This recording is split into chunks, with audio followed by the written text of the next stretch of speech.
Stephen Lowe, 100 Million Years of Food, What Our Ancestors Ate and Why It Matters Today.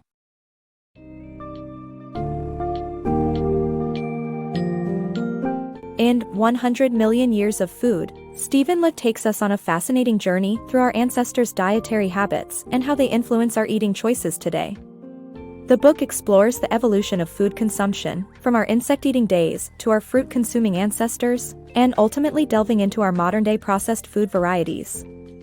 Throughout the book, Lowe delves into the challenges and possibilities of our ever-changing diet, asking important questions about how our present-day choices can impact our long-term health.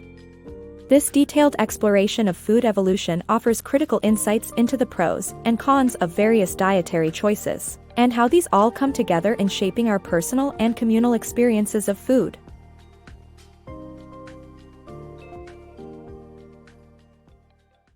Evolving diets, insects to fruits. Imagine going back in time to when our ancestors first roamed the earth, about 100 million years ago. Residing in tropical forests, their diets consisted mainly of insects, which were abundant in calories, vitamins, and iron. Today, it may be hard to imagine indulging in insects, yet incorporating them moderately into modern diets could provide numerous benefits, including being environmentally friendly. However, around 60 million years ago, our ancestors shifted to a fruit-based diet due to climate change and the availability of vitamin C in fruits. While fruits provided essential nutrients, too much fructose can pose health risks, as evidenced by Ashton Kutcher's fruitarian diet experience when preparing for a film role. Meat's role in human evolution. Approximately 2 million years ago, early human ancestors transitioned from arboreal habitats to terrestrial environments, resulting in significant changes to their physical characteristics and diets. This included consuming more meat, which increased their brain size and subsequently provided an evolutionary advantage in terms of hunting capabilities and better chances of survival. However, excessive meat consumption can lead to an overload of protein and cholesterol, the former producing harmful nitrogen compounds, and the latter, when excessive, causing potential long-term health issues. Nevertheless, cholesterol is essential in producing sex hormones and maintaining good moods, but its overconsumption might accelerate sexual maturity and reduce life expectancies. Beyond red meat, alternatives. Long before today's well-balanced vegetarian diets, our ancestors explored alternative protein sources like fish and animal milk. In places where meat was scarce, fish became an essential ingredient packed with omega-3 and vitamin D. However, some cultures refrain from eating fish due to religious beliefs or considering them unclean. Animal milk emerged as another option around 8,000 years ago, providing a nutritious experience for those who consumed it. Contrary to popular belief, animal milk has both benefits and drawbacks for human health, depending on factors like cultural history and individual calcium absorption rates. Diving into the past, we find that our meat-loving forefathers weren't always limited to red meat. They turned to other sources of protein to fulfill their nutritional needs. In regions where meat proved elusive, fish emerged as a go-to substitute. Laden with healthy omega-3 fatty acids and vitamin D for strong bones, fish became a vital food source. However, not all cultures with access to fish welcomed it into their diet, opting to abstain due to cultural practices or religious reasons. Amid this search for protein alternatives, animal milk made its debut, offering our ancestors another nutritious option. Northern Europeans were the first to embrace the consumption of animal milk, which was viewed as a calcium-rich and readily available source of nutrients. This was a revelation since, unlike slaughtering an animal, milk could be harvested continuously. Yet, animal milk's seeming magic elixir status isn't without its drawbacks. While it's linked to increased growth rates in children, high dairy consumption also correlates with weakened bones and an increased risk of hip fractures. Moreover, people from regions with little dairy consumption history may absorb calcium more efficiently, leading to dangerously elevated blood calcium levels. For example, excessive milk intake in someone of African descent may heighten the risk of developing prostate cancer.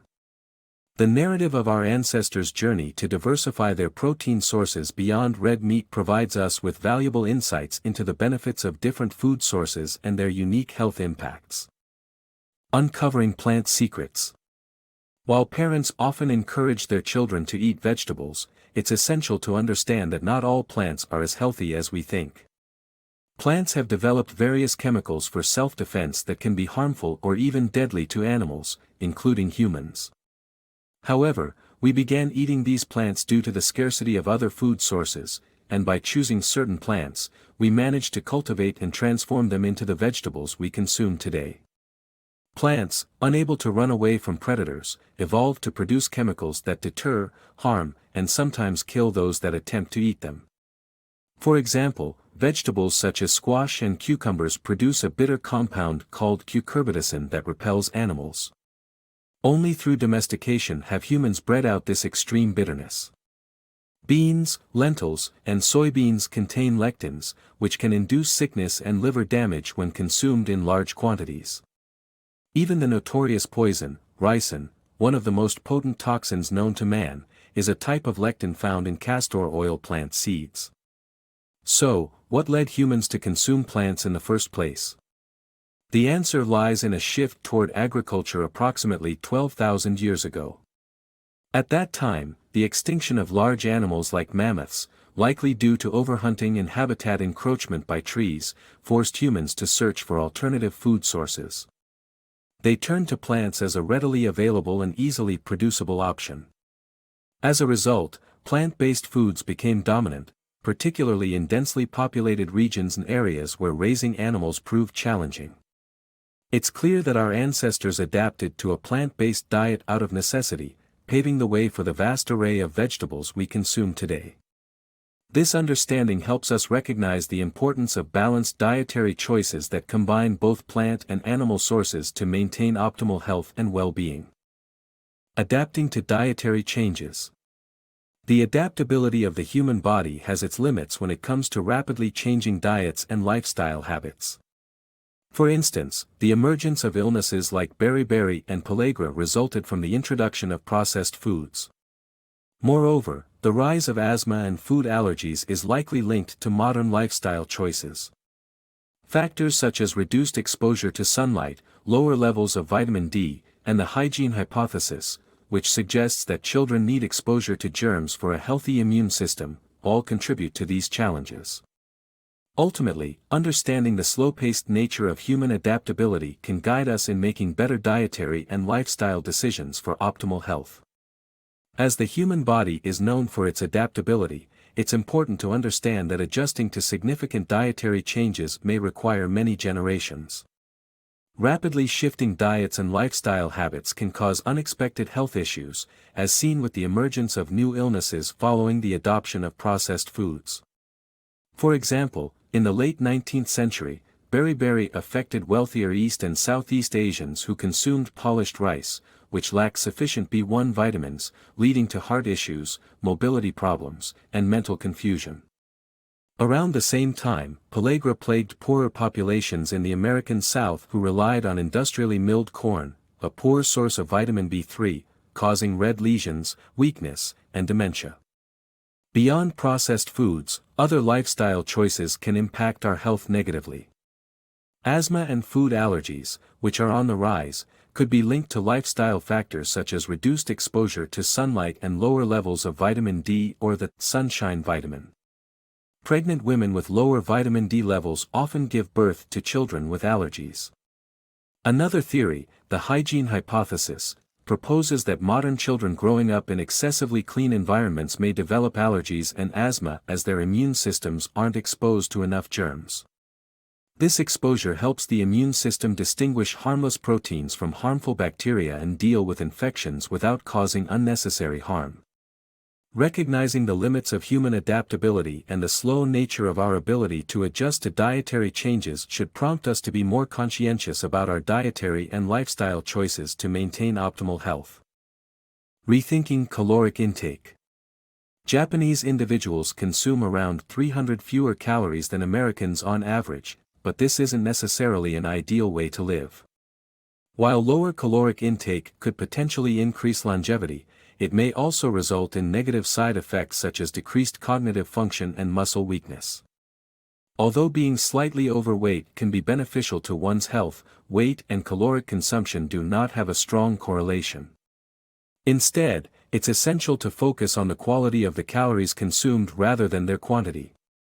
Diving into the caloric intake of different nations, it's interesting to note that the Japanese usually eat around 300 fewer calories than their American counterparts. While this might seem like a healthier approach, it's more nuanced than initially perceived.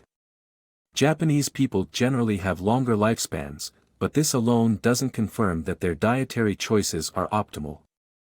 Limiting the number of calories consumed can lead to unintended consequences, such as reduced brain function and loss of focus. Furthermore, inadequate protein intake can cause muscle weakness. These trade-offs are reminiscent of how animals scaled back non-essential functions during periods of food scarcity. For instance, women who consume fewer calories may have longer lives but reduced fertility and increased irritability. Surprisingly, being slightly overweight can prove beneficial for health. Individuals with a body mass index between 25 and 30 have been shown to live longer than those with normal weight. This could be attributed to extra fat providing protection against toxins and additional energy reserves during severe illnesses.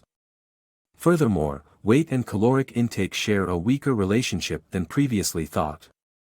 Research indicates that modern-day hunter-gatherers, who generally have slimmer physiques, consume roughly the same number of calories as Americans and maintain similar physical activity levels. The primary difference is in the variation of caloric intake throughout the year. Ultimately, focusing solely on total caloric intake is not a useful approach. Rather, the type of food providing those calories is the crucial factor. Consuming a lower number of calories but deriving them from junk food and sugary beverages defeats the purpose of cutting calories for a healthier lifestyle. Personalized nutrition matters. When choosing what's best to eat or drink, it's essential to consider individual factors such as age, heritage, and portion sizes.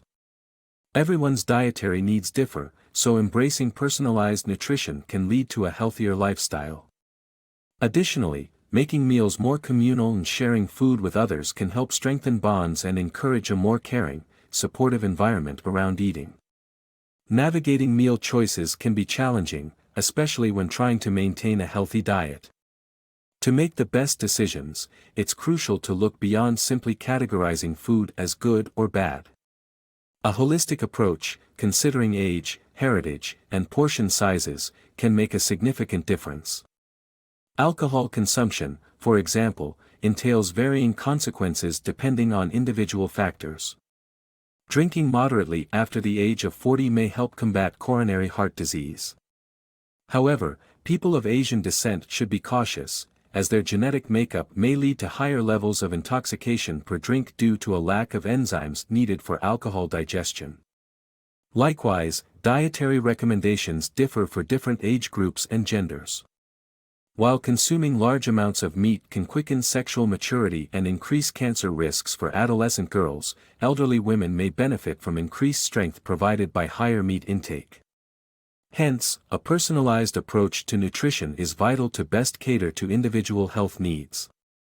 While it's essential to tailor our food choices, emphasizing the communal aspect of eating can further enhance our well-being.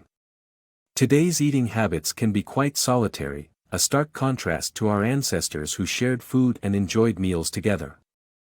Reconvening around the dining table can build stronger community bonds and create an environment filled with care and consideration. To foster this community spirit, consider sharing meals more frequently with friends, supporting pay-what-you-can dining establishments, or hosting potlucks for your neighbors. Such efforts can bring back the true essence of nourishment, in both body and spirit, fostering a healthier, more sociable approach to food.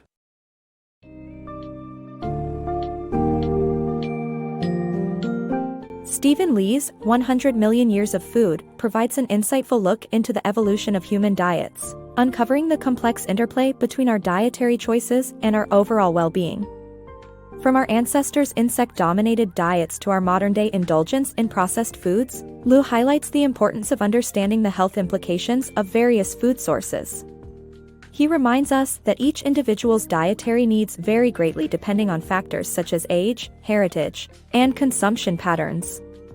The book also calls for a return to more communal and inclusive meal-sharing practices, emphasizing the importance of nurturing social bonds while sharing food.